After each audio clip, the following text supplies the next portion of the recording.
mitigate or reduce the impact of climate change in your neighborhood. So it's very local. That's what we're hoping to do. Next slide, please.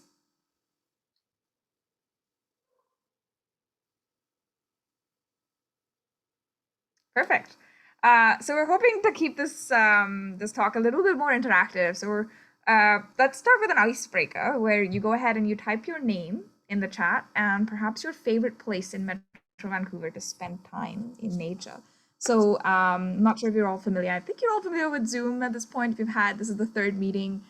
There's a small button, chat button right there, and you can go ahead and type your names in. Perfect. Thank you, Michelle and Harvey. So your favorite place is Trout Lake. I'm seeing Cypress Mountain. I'm going to go ahead and put my suggestion in as well. Sorry, my favorite place, it's actually right here. It's called Spanish Banks, right next to UBC. I'm hearing Camosun Bog, Stanley Park, anywhere with snow. That sounds cool. Burnaby Foreglen, Terra Nova Park, Pacific Spirit, Balaclava, Colony Farm Park. So a lot of them that I haven't heard of. Oh, someone said Spanish Banks as well. More of Stanley Park, Cypress Falls. I've been there. Lynn Valley. I love Lynn Valley as well. And I'm seeing Central Park, Hastings Sanctuary. There's a lot of, okay, this is also a great way for me to find places that I can check out. And also other places that you can check out in Metro Vancouver, because it's hard being indoors right now. Brian Raven and Lynn Creek again, more Stanley Park. Perfect. Keep them coming, but here's just hoping to get your attention to and kind of put your mind space in a nature setting right now, because that's what we're talking about. We're talking about trees, and we want you to think about trees. So thank you, everyone. Ooh, there's a place called Ancient Forests in Victoria. That is very cool. I have to check that out on Google Maps. All right, well, thank you. So I mentioned mine was Spanish Banks, and I'm guessing, Cheryl, do you want to jump in and tell us your favorite place as well? Sure, yeah. I put in Pacific Spirit, but then I saw someone put Stanley Park, and I was like, yeah, for sure that too. Like, I like biking around and just along the seawall. It's wonderful. Yeah. Well, the thing that those two have in common is forests. A lot of basically a lot of trees clumped together. But yeah, okay. So next slide, please. To give you an overview of who we are, and again, Sandy's done a really good job. We at CALP, so we're called the Collaborative for Advanced Landscape Planning. It's a very big word, but just call us CALP. And we're a lab at UBC, but we're very different compared to other labs in a way that a lot of our work is focused on taking research that happens in universities and then translating it to a form that can engage people. So something that we noticed earlier on during our work was that you could do all the research on climate change possible, but no one's going to use the work or implement it, or it's never going to get applied if you don't engage people. So we decided, okay, we got to find ways to engage people on climate change, and we do that. We decided to do that through various methods. So one of the things that we do is visualizations. If you see the second picture on that little slide, is a way that you can visualize your back alley. So a back alley is a very sad place. You've got gray cement and just the backs and the garages. But this was an exercise to help us visualize how back alleys can become more friendly and actually a place that you could use. We also use a bunch of visioning processes. So again, like you get people talking around a little table with a map or a picture of their neighborhood and ask them to draw things on the map. So drawing trees, what would they like to see in their neighborhood? We also created a whole bunch of tools. So we've got digital tools, we've got video games to engage students, which one of them is called Future Delta, which is kind of set in 2050 Delta, and how students can, a small action in the past can go ahead and influence the future. We've also got tools to help explore what renewable energy looks like in your neighborhood. So that picture down there is from one of the studies that we did, where we took an infrared camera and took pictures of houses to notice where all of the energy is escaping from. And simple tools like that, you show somebody a picture of their house that way, and they know exactly what place to fix and what retrofit to implement so that their house becomes greener, right? And finally, our STAR tool, which is the Citizens Cool Kit, which is this really neat do-it-yourself toolkit.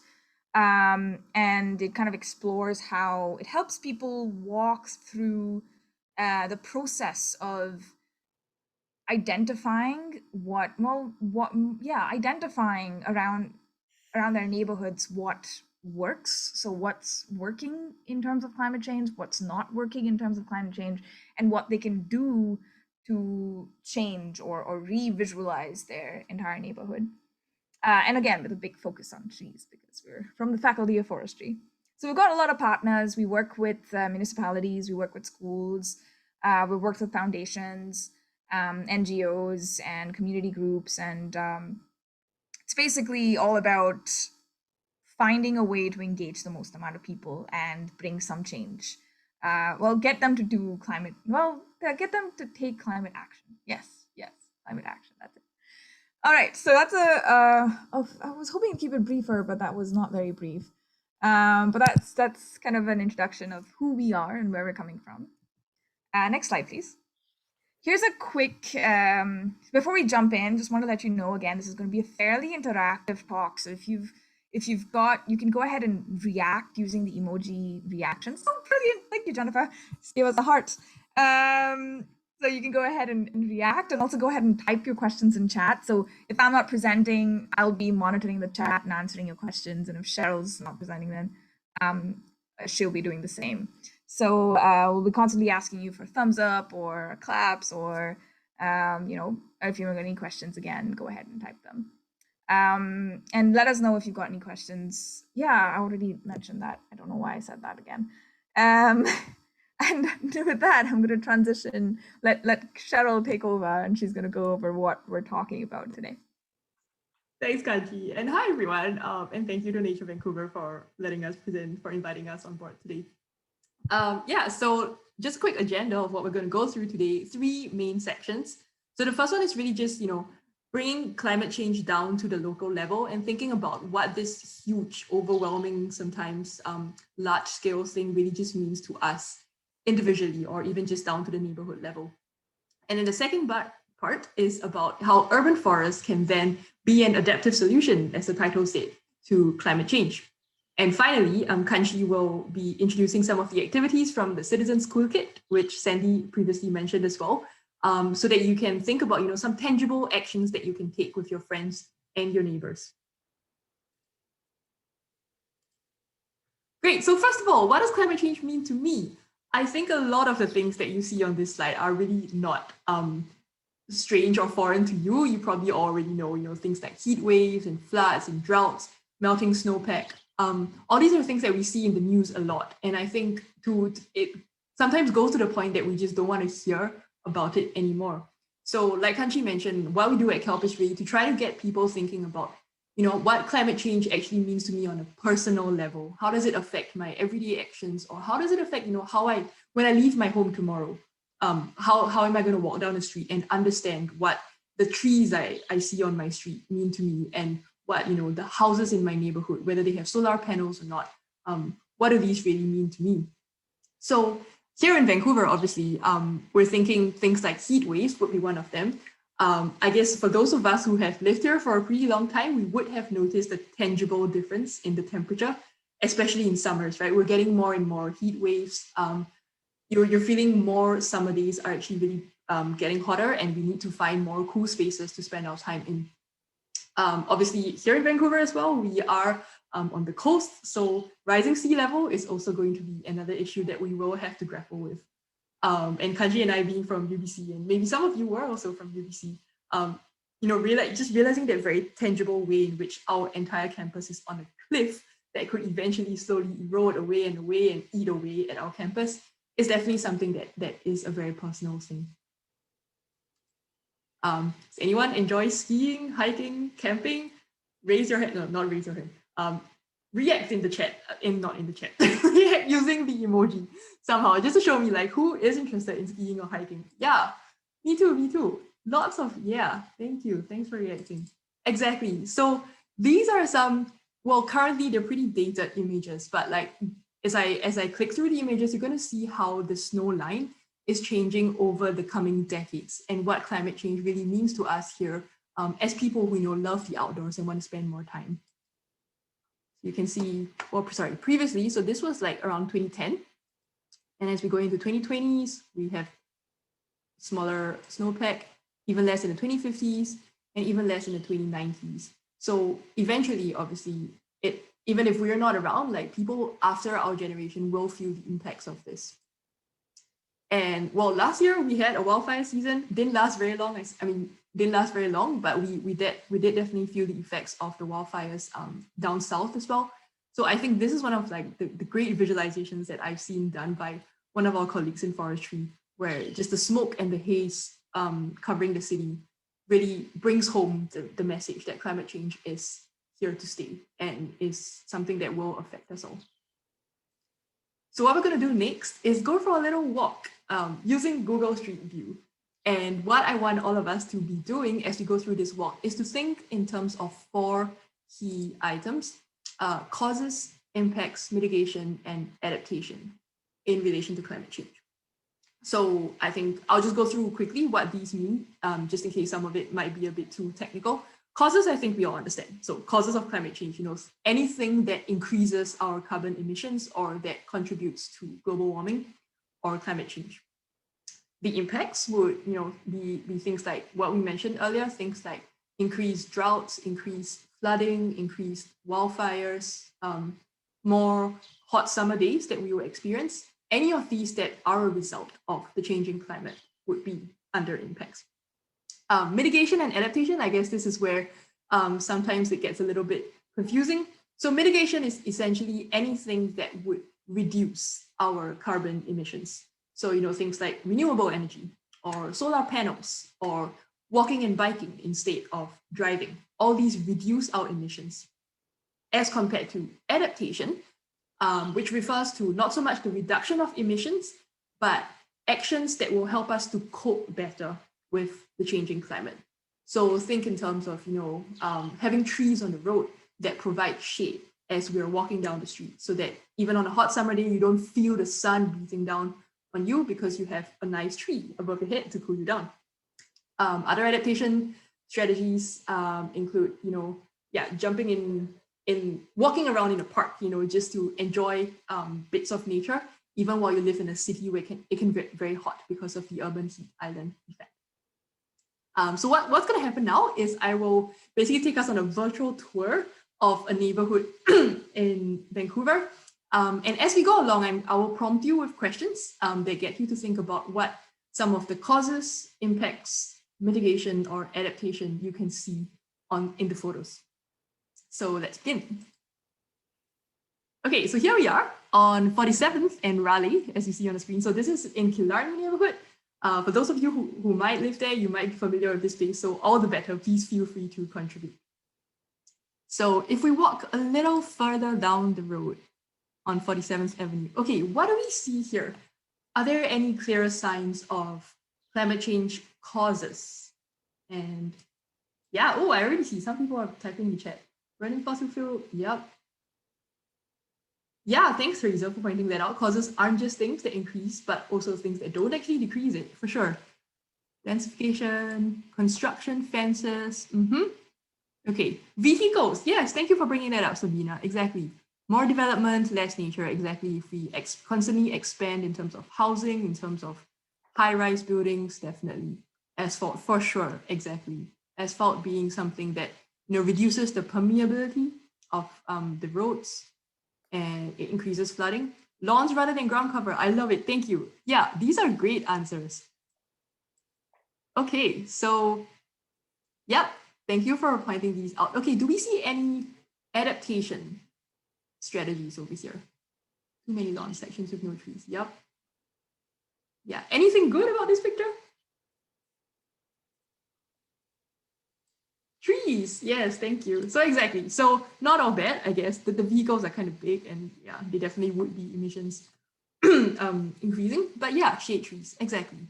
Alrighty. So if we keep walking down the road, yeah, you can see these cars are not just any cars, they're SUVs, they're vans, big cars, therefore higher emissions. Okay, how about here? What does this photo inspire in you? Think again, causes, impacts, mitigation, adaptation. What strikes you here? There's light greenery, yep. Ah, okay, yes, I want to take Laura one of my, yes, thank you for finding that out, Laura. Density is also good, for sure. Yeah, we don't want, many single family homes. We want to have more people living within a smaller amount of area so that we can compact the neighborhood. Yeah, think like in terms of compact neighborhoods and how a lot of cities right now are moving towards dense urbanification, I guess if that's a word. Yeah, I definitely agree. Yes, low density, probably single family homes. I wouldn't be surprised. Lack of trees, exactly. Austere without plants, trees, exactly. Dead grass in the boulevard. Could be garden, exactly. I like that.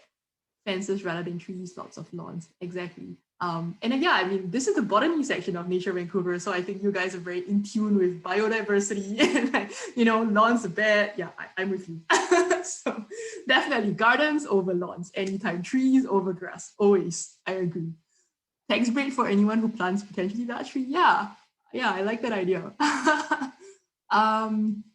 Yeah, I like these. These are great. Potential lawns to help pollinators grow. Size of the houses, yeah, for sure. Yes, and I wanted to just go back to that point about the lack of trees, lack of shade. Look at the compass as well. And yeah, whether it's north or south facing. So well, this one is north facing, so perhaps not so bad. But if it were south facing, for example, we would imagine that without trees, then it would get pretty hot as well in summer, and trees could make a huge difference. Yeah, great. Thanks, everyone. Okay, let's move on. So over here, what do we see in terms of again, climate change causes impacts? Solar panels. Yeah, people like solar panels. Agree. Again, we have trees, so that's always a good thing. That's food for birds. Yeah, and you guys are just so in tune with botany. I think you guys know more than I do as well, so I will defer to your expertise. Lots of hard surface, garden island. Yeah. Yeah, okay, how about this picture? What do we see here that we haven't seen so far? There's something that stands out in this picture. Concrete, yeah. Okay, a lot of concrete. Yes, thank you, Don. Green fence. There is a green, sort of a green wall, not a very tall wall, I guess, but there is a green wall on the fence, sort of, I guess you can call it that. Yeah, and a tree behind. So yeah, I guess there are good things about this house and not so good things. The bad thing, obviously, is that a lot of the impermeable paving could definitely be changed into a garden, for example, or even grass would be better than impermeable road for sure. Multi-car families, 3-car capacity. Wow. Yep, I'm guessing the wow is not in a good way. Yeah. Oh yes, compost bin. Wow, sharp eyes. I didn't even look at the compost bin. Recycling bin as well, I guess. Yeah. So yeah, I mean these are promising for sure. Okay, how about this photo? What strikes you about this photo compared to what we've seen so far? Car-centric, sterile. Oh, I love that word. Exactly. Where are the trees? Where's the grass? Where are the flowers? Where are the insects? Where are the birds? Lack of green, very barren and hard, very unfriendly. I agree. Lots of paved surfaces. Yeah, and actually, so as part of the Cool Hood Champs and the Cool Kid program the workshops that we like to run, we actually take our participants on these tours in person. And one of our favorite times of these is always walking down back alleys. Because people trim their lawns and they take care of the fronts of their houses and it always looks nice and there tends to be more trees there. But once you go down to the back alley, you realize that it's just like a whole different story. I don't know about you, I hardly walk down back alleys myself. Like for me, when I first took this walk with Dr. Stephen Shepherd and my colleagues, it was very revealing for me as well, just to think about, that sudden perspective change of like, yeah, people don't take care of the back alleys. Why don't we? If our back alleys were south facing, there's so much we could do. Build trees, sorry. plant trees, have gardens. Yeah, why not make our back at least pretty rather than ugly, like Naomi said. Yeah, doesn't encourage socializing. Exactly. Yeah, we want to get to know our neighbors, right? We don't want to be, walking down an ugly gray alley alone. Looks unsafe for living things. Unnatural surface creates more heat. Exactly. I'm with you. Or more wild. Or we would like more wild in the back, I suppose. Is what Don means. Yeah, correct me if I'm wrong for sure. Exactly. Big travel trailer. Thank you for finding that out. Yep. So yeah, all these can definitely be improved for sure. Great. I really like the interaction. Thank you, everyone. Okay. Now, what do we see here?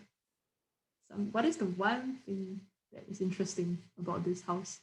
Laundry. Okay, what about the laundry? Clothesline. Exactly. Yeah, so that is essentially harnessing the power of natural wind energy to dry our clothes. I mean, how many of us do that? I am ashamed that I don't do that more often. Obviously, I mean, sometimes it's because Vancouver rains a lot, but still, I think that's one way. Instead of using a dryer, right? We can always use the sun, use the wind to dry our clothes for sure. Separation of everything. Oh, I'd be interested to hear what you mean about that, John. Separation of everything. Yeah, some municipalities forbid clotheslines. West Van. I had no idea. Okay, thanks for bringing that up. Shade canopy to keep the house cool is better than AC for sure. Awning smells great. I love that one. Yeah, why not? Why not make your backyard smell great too? Yeah, maybe you'll invite the neighbors as well and you can talk to people. I like that. Okay. All right. We're just 2 more photos to go. Okay. Garden, exactly. I mean, I realize that community gardening is a pretty big thing in Vancouver. It could be bigger for sure. And yeah, it's a great way to meet people, learn new skills, pass your time, spend time meeting people. Laneway houses take up garden space. That's true. Gardens can be anywhere. I agree. Yes, I love how gardens or even just pollinator corridors can pop up like right in the middle of the street, or even at where you have roundabouts and like you have this like tiny round grass area right in the middle of the road. But like a garden can just pop up there. I love that. Yeah. Solar panels, grass in the cracks. Yes, I agree. You know what? Yeah, when things want to be wild, they will be wild. Death of weeds, skylight. Yes, exactly. Honestly, where I am right now in the office in my home, we have a skylight as well. And I love it in the day, especially now when it's getting warmer. It just naturally warms up this office so that we don't need to heat up our house to such a high temperature. It's great as a natural heater in the winter. Great. All right. And now let's move to the last picture. More density, one garage looks like living area as well. Yeah, good point, Teresa. Yeah, all right. What do we see here? Right in the front of the picture. Evo, yes. What's great about an Evo? In terms of car sharing, exactly. More people in the car, obviously not a great thing in COVID, I guess, but yeah. Hybrid vehicle, exactly. Shady place on the hot. That's true, yes. Yeah, I was so focused on Evo, I didn't even realize, but yeah, those are some pretty big wide canopy trees that do provide shade, exactly. Roof racks reduce fuel efficiency. Yeah, I guess that is a good point. But actually, personally, I like the bike racks on the Evo because it encourages you to drive. Sorry, not to drive, to cycle to the Evo or walk to the Evo. So it encourages active transportation as well. Yeah, but yeah, you don't need to own a big vehicle for sure. Exactly. I don't own a vehicle. Well, I also kind of bought one, but it's not the point. And I'd say, moving here from Singapore, I only moved to Vancouver about a year ago. And moving here from Singapore, where car sharing isn't really a thing. And coming here, I was just thinking, oh, I love hiking. How am I going to get to the mountains? How am I going to get to Squamish, to Whistler without a car? But lo and behold, there's Evo and there's Modo, and like people here are just so in carpooling. It's great. I love it. Yes, a lot of monoculture grass. Thank you. Yeah, for pointing that out.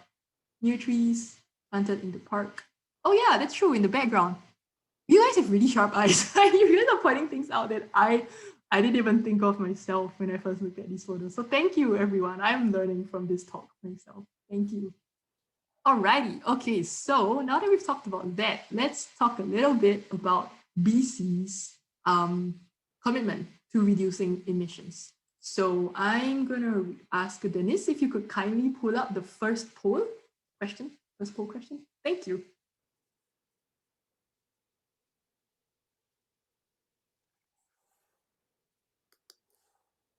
Yes, no, don't know.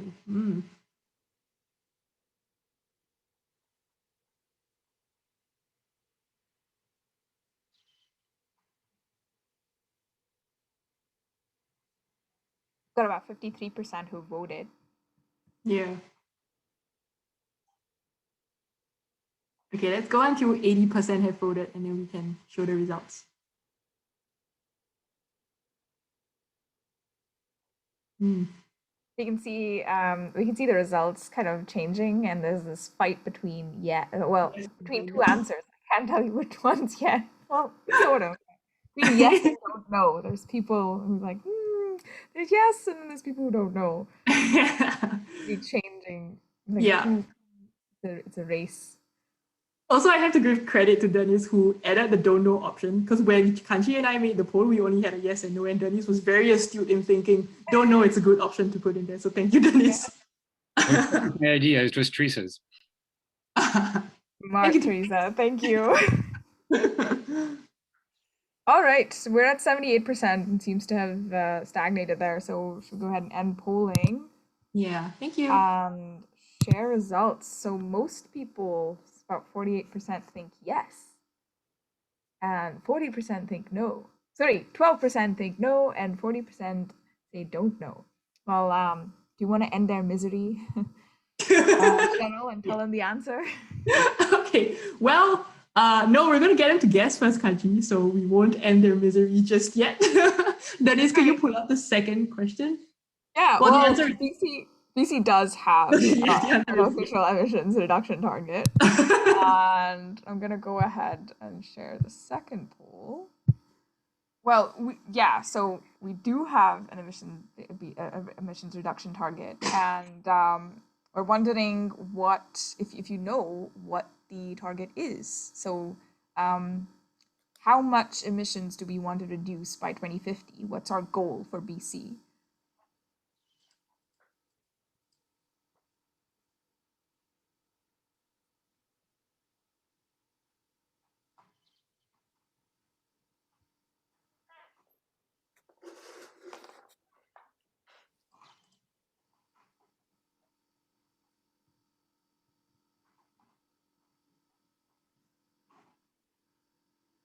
All right, we're about 71% voted. You want to go ahead and put your last votes in.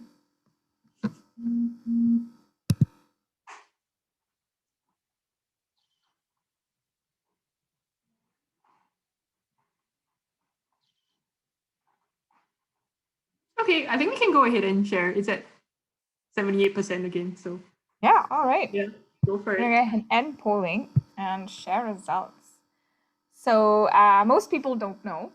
About 20% think it's 80% below 2007 levels. 14% think it's 50% below 2007 levels. And 12% think it's 40% below 2007 levels. Well, Cheryl, what do you think about that? Well, I mean, I like the honesty that people don't know. And 20% of people say 80%. It's a tough fight. Yeah. So yeah. Well, you've been. This is not good goal setting. Come on, like only 50% below 2007 levels. That's not ambitious at all. BC is one of the most ambitious goal setters and probably the greenest provinces in Canada. So the correct answer is 80% below 2007 levels, and I think they changed it to make it even more aggressive. If I'm not wrong. But I think they had a bit of an update to this target. But yes, we want to reduce our emissions by almost 80% below the 2000 level emissions level. Yes. That's our goal. We're fairly ambitious. And how are we going to get there? Well, that's what is the big question. This is why we're here. We're trying to help BC reach its target. Yeah, and this is pretty much why we are so into community engagement and just getting people to act on the ground, because yeah, we don't think that like the government alone or just policies alone or businesses alone can help us get to that target. And that's why you want people to be involved. And that's why we're here. Okay, so yeah, thank you everyone for participating in the poll. And I am now going to transition into the part about urban forests. So how can urban forests help? And I'm pretty sure most of you know the answers already. So I'll just talk a little bit more about urban forests specifically in Vancouver as well.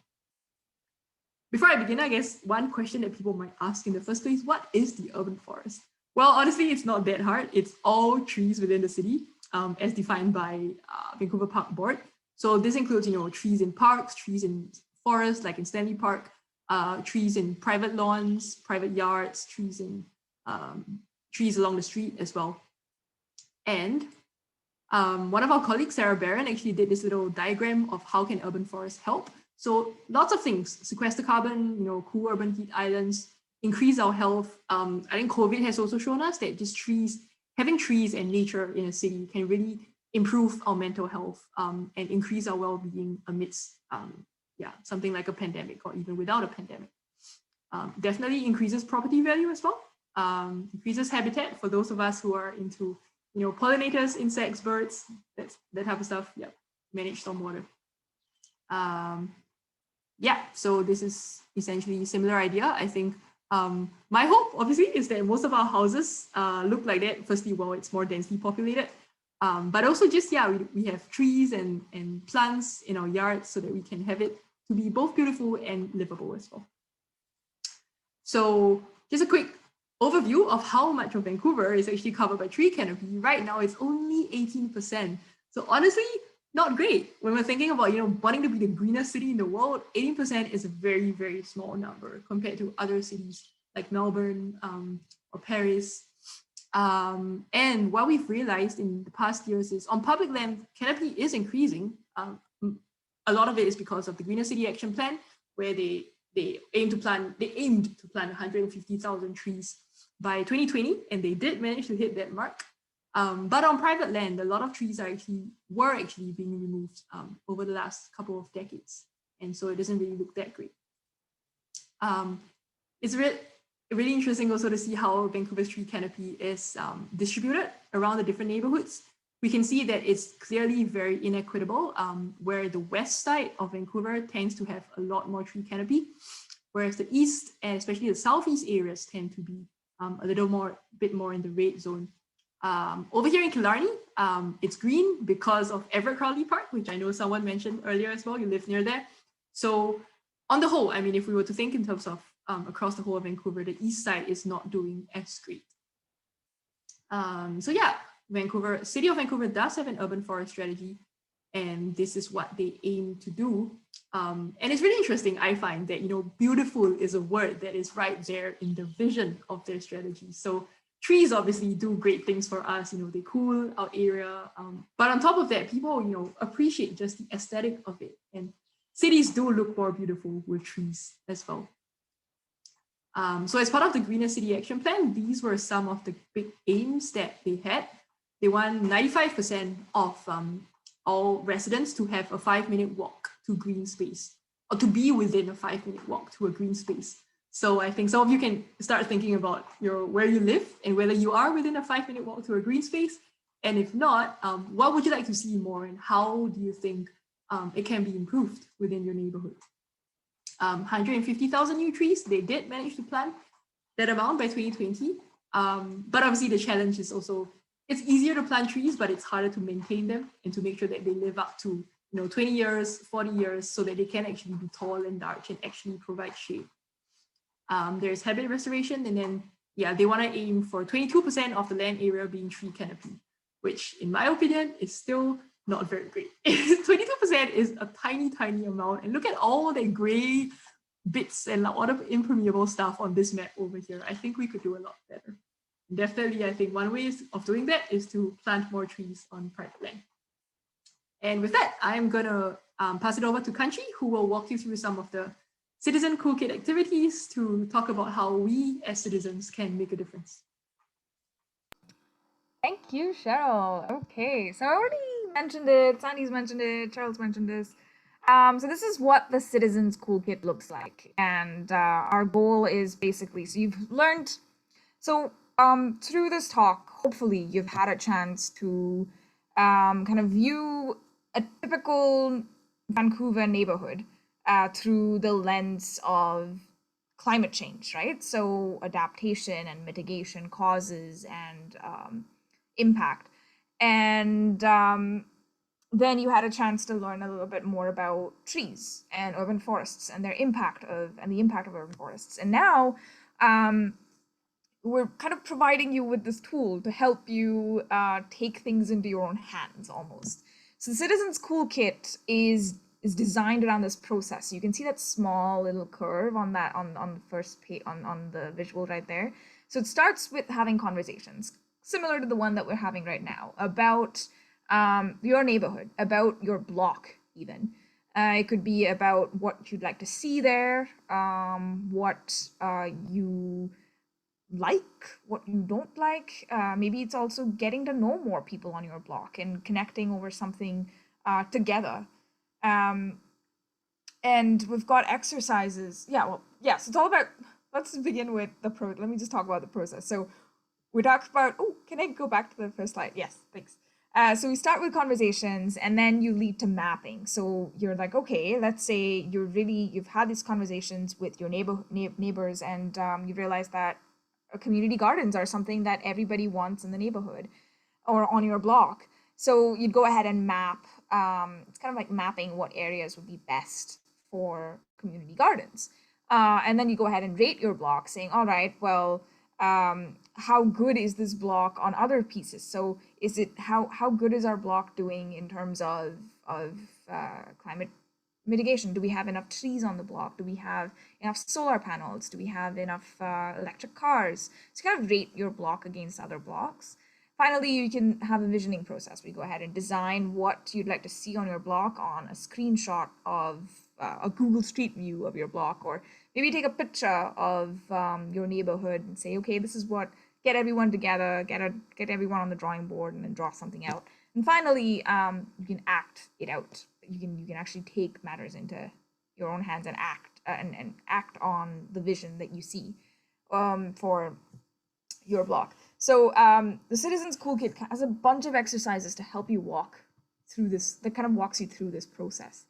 And it can be done with anyone. So you can do it with kids, you can do it with your family, you can do it with your neighbors. So it's we've done it with community members, we've done it with high school students, we've also done it with a bunch of, we've actually trained champions to use the Citizens Toolkit as well on their blocks. So here's a couple of examples of the kind of activities that you'd see on there. So Cheryl, next slide, please. Thank you. So the first activity, and this is probably the most popular one, it's called the Urban Forestry Quest. So, or the Leaping Squirrel Test. So the way that it works is that you go out onto your street, right outside your house, and in this case, hug a tree. So depending on how big the tree is, so is it like, that's me hugging the tree outside my old house, and the bigger the tree, the bigger the trunk of the tree, probably the bigger the canopy of the tree, right? So you want to get an idea of how big these trees are around your block. Is it half a hug? Is it 1/4 of a hug? Is it 2 hugs? Is it 1 hug? So you get an idea of how thick the trunk of the trees are. How many trees are on your block to begin with as well? So is it like 1, 2, 3, 4, 5, 6? And then if you click on the next button, perfect. Can a squirrel jump from one tree to the next on your block without having to come down? So that's a kind of our way to guess if you've got enough canopy cover on your block. So if a squirrel in this case can jump, it can kind of jump from one tree to another in this case. But I think the amount of space that a squirrel can jump is about 1 car's length. So if it's longer than a car's length, then I don't think it can jump through. It has to come down to get to the other tree. So it's a test to guess, to understand how much canopy cover you've got on your block. And if you don't, if the squirrel has to come down at least 2 or 3, you probably don't have enough. and you'd need more trees. And if a squirrel can't get to one end of your block at all because there's absolutely no trees, you definitely need more trees. So yeah, this is one of the quests that we have. Another exercise is called the vulnerability mapping exercise. So this is a way to kind of, again, very similar to the SEMA walk or the climate change walk that we have. You kind of go ahead and color in areas that you think are most vulnerable to heat, most vulnerable to drought, most vulnerable to flooding, and yeah, yes. And then you can also go ahead and draw in areas that would combat all of the other risks that you've talked about or mapped in your neighborhood. And finally, another, I already alluded to this in the beginning, the rate your block exercise. So this is an exercise to help you look at your block. This is a questionnaire. And, oh, Cheryl, next slide, please. Thank you. So this is rate your household. So you can rate your block or your household, but you basically you've got 10 questions and you've got ABC. And one of the questions in that rate your block was how many cars do you see that are powered on GHGs or like fossil fuels versus how many cars do you see powered on electricity? And the more cars you see powered on electricity or electric cars in your neighborhood, the more green your neighborhood is, the higher your score gets. In this case, one of the questions here, which is pretty interesting, is percentage of your house that's shaded by trees in your yard or the block in the summer. So a lot of people will plant trees. Trees also can shade your home but the shading that it provides, it can also reduce the amount of heat or cooling that you need in your home. So you could get rid of an air conditioner with that one tree that's sitting on your south side of the house, right? So you gotta go through these questions again and rate where your household stands against other households on the block, or how your block stands against other blocks in your neighborhood. It's kind of a way, again, it's citizen science, but also having a bit of a competitive component to get more people on board. And finally, this is probably my favorite one.